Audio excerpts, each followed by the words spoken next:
آتے ہیں متعلقہ حاصلات تعلم کے حوالوں کے ساتھ مشق، زبان شناسی اور لکھائی کے کچھ اہم پہلوؤں کی طرف۔ پڑھائی میں باراسنگے کی کہانی پڑھیں اور پھر بچوں سے پڑھوائیں۔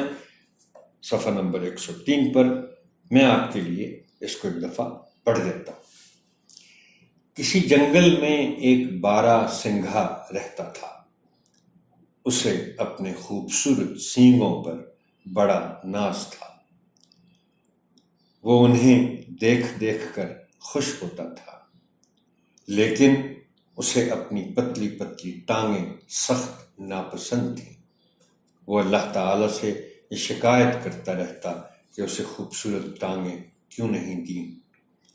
ایک دن کچھ شکاری جنگل میں آئے اور انہوں نے باراسنگھے کا شکار کرنا چاہا۔ باراسنگھا تیزی سے بھاگا تو اسے احساس ہوا کہ یہ پتلی پتلی ٹانگیں اس کی کتنی مدد کر رہی ہیں۔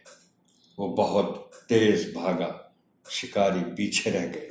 اچانک اس کے سینگ جھاڑیوں میں پھنس گئے اور وہ گر گیا۔ شکاری اس تک پہنچ گئے۔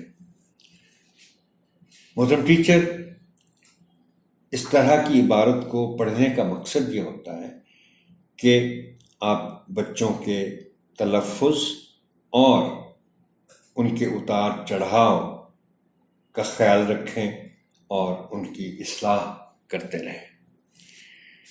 اس کے بعد یہ جو ہم نے ابھی سرگرمی کی ہے، اس کا حاصل تعلم ہے طلبہ سادہ جملوں کو درست تلفظ اور روانی سے پڑھ سکیں۔ اس کے بعد ہے لکھائی، تصویر میں موجود چیزوں کے نام لکھنا۔